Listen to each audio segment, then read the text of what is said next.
नमस्कार दोस्तों। दिल्ली में कई दिनों से चर्चा है कि दुनिया के सबसे प्रसिद्ध और देश के हर राज्य में एक मिसाल बनने वाले दिल्ली के शिक्षा मंत्री मनीष सिसोदिया जी की इतनी अच्छी इमेज होने के बावजूद लोग उनसे इतना प्यार करते हैं, इतनी सहानुभूति रखते हैं, इसके बावजूद भारतीय जनता पार्टी मनीष सिसोदिया जी को क्यों टारगेट बना रही है और क्या कारण है। एक के बाद एक एजेंसियों के बारे में पहले भारतीय जनता पार्टी के नेता प्रेस कॉन्फ्रेंस में धमकियां देते हैं, उनके प्रवक्ता टीवी डिबेट में लाइव सीबीआई और ईडी के नाम की धमकियां देते हैं, उनको डराया जाता है, फिर सीबीआई केस रजिस्टर करती है। केस रजिस्टर करने के अगले दिन 30 अफसर उनके घर पे छापा मारते हैं। पूरे दिन भारतीय जनता पार्टी के नेता, भारतीय जनता पार्टी के प्रवक्ता एक शिक्षा मंत्री के ऊपर इतना दबाव क्यों बना रहे हैं।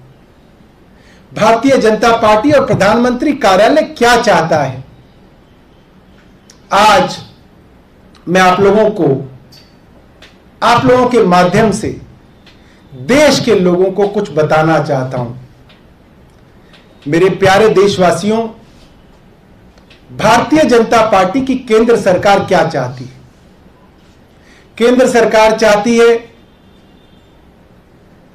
महंगाई बढ़े, बढ़ती रहे, कोई विपक्ष का आदमी आवाज ना उठाए, बेरोजगार युवा सड़कों पे घूमते रहें, कोई विपक्ष से केजरीवाल उठ के प्रधानमंत्री जी से सवाल ना कर ले। डॉलर की हालत वो हो गई है कि रुपया इतना बुरा कभी इतिहास में नहीं गिरा, मगर दिल्ली के फाइनेंस मिनिस्टर मनीष सिसोदिया पलटकर केंद्र सरकार से दिल्ली की और देश की इकोनॉमी के बारे में कोई सवाल ना पूछ लें। मोदी जी के कॉर्पोरेट मित्रों को 10 लाख करोड़ के एनपीए की राहत हो जाए मगर इस पे सवाल ना उठे, कॉर्पोरेट टैक्स कम हो जाए मगर विपक्ष चुप रहे। तो ये किस मोडस ऑपरेंडी से भारतीय जनता पार्टी काम करती है, मैं आपको कुछ उदाहरण जो है देना चाहता हूं। और उसके सबसे बड़े उदाहरण हैं शुवेंदु अधिकारी, टीएमसी के नेता थे। भारतीय जनता पार्टी का पूरा कैंपेन शारदा चिट स्कैम और शुवेंदु अधिकारी के खिलाफ था और कई महीने तक ये जो है पूरा का पूरा नैरेटिव भारतीय जनता पार्टी का चला। जब भारतीय जनता पार्टी की केंद्र में सरकार आई तो सीबीआई ने उनके खिलाफ केस रजिस्टर किया, छापेमारी की। 2017 में उनके ऊपर prevention of money laundering act PMLA के अंदर भी केस रजिस्टर किया गया और ईडी ने छापेमारी की, इंटेरोगेशन हुई, फिर उन्होंने भारतीय जनता पार्टी ज्वाइन कर ली। और जब से उन्होंने भारतीय जनता पार्टी ज्वाइन कर ली, सारी की सारी इंटेरोगेशन, सारे के सारे उनके ऊपर आरोप अब खत्म हो गए हैं। अब शुवेंदु अधिकारी जो उस वक्त बंगाल के सबसे बड़े भ्रष्टाचारी थे, भारतीय जनता पार्टी कहती थी, मैं नहीं कह रहा, आज वो भारतीय जनता पार्टी के बंगाल के लीडर ऑफ अपोजिशन है। एक और उदाहरण देता हूं, हेमंत बिस्व शर्मा। हेमंत बिस्व शर्मा अगस्त 2015 में से पहले कांग्रेस के नेता हुआ करते थे। भारतीय जनता पार्टी ने असम में बाकायदा कैंपेन चलाया कई महीनों तक हेमंत बिस्व शर्मा के खिलाफ कि इन्होंने वाटर स्कैम के अंदर करोड़ों रुपए हड़प लिए हैं।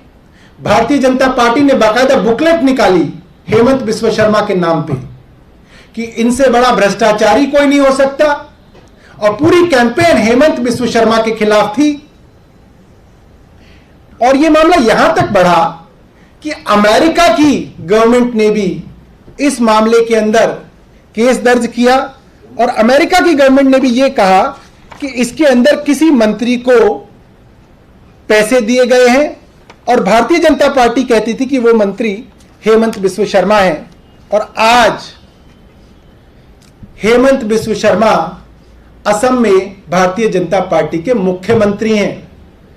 जिनके खिलाफ कैंपेन चलाया उनको आपने पार्टी ज्वाइन कराई और अब वो आपके यहां मुख्यमंत्री हैं। मुकुल रॉय 2017 में 3 नवंबर 2017 में उन्होंने भारतीय जनता पार्टी ज्वाइन की और भारतीय जनता पार्टी ज्वाइन करने से पहले मुकुल रॉय बंगाल के सबसे बड़ा भ्रष्टाचारी हुआ करते थे। शारदा चिट स्कैम और नड़ादा स्कैम के अंदर सबसे बड़े आरोपी की तरह भारतीय जनता पार्टी ने इनके खिलाफ कैंपेन चलाया। इनके ऊपर मुकदमे किए गए। इनके और इनके साथ 12 टीएमसी के लोगों का स्टिंग भारतीय जनता पार्टी ने रिलीज किया और खूब प्रचारित किया। और उसके बाद भारतीय जनता पार्टी के अंदर ये शामिल हो गए और जब ये शामिल हो गए तो इनके ऊपर सारी इन्वेस्टिगेशन, सारी की सारी जो कार्रवाई है वो ठंडे बस्ते में चली गई। भारतीय जनता पार्टी ने इनका नाम लेना भी बंद कर दिया। इसके बाद मैं उदाहरण दूंगा नारायण राणे, महाराष्ट्र के गद्दावर नेता नारायण राणे के ऊपर भारतीय जनता पार्टी ने आरोप लगाए, कैंपेन चलाया, मनी लॉन्ड्रिंग का केस ईडी ने दर्ज किया। उसके बाद इनके ऊपर एक जमीन घोटाले के अंदर बड़ा कैंपेन भारतीय जनता पार्टी ने चलाया और फिर भारतीय जनता पार्टी के अंदर आ गए और ये सारे मामले जो है ठंडे बस्ते के अंदर चले गए। इस तरीके के मेरे पास 3 दर्जन मामले हैं।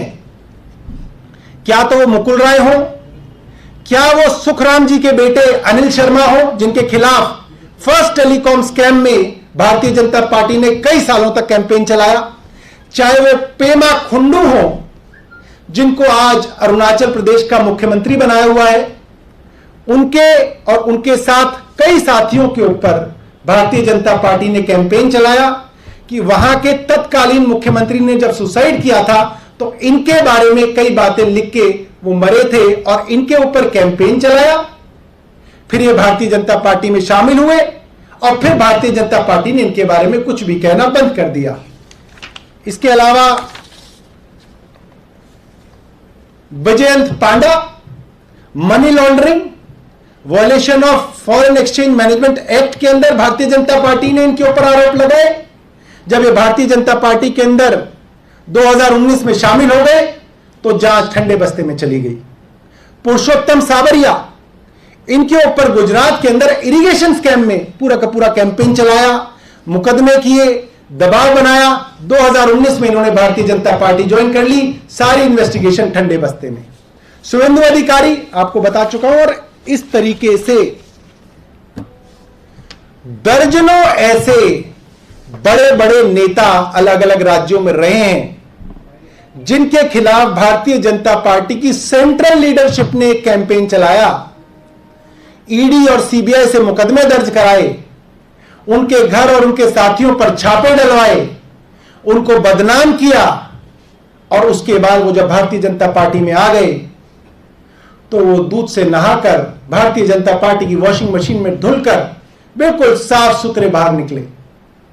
ये आईना भारतीय जनता पार्टी को दिखाना जरूरी है और देश के लोगों को ये जानना बहुत जरूरी है कि भारतीय जनता पार्टी किस तरीके से ऑपरेट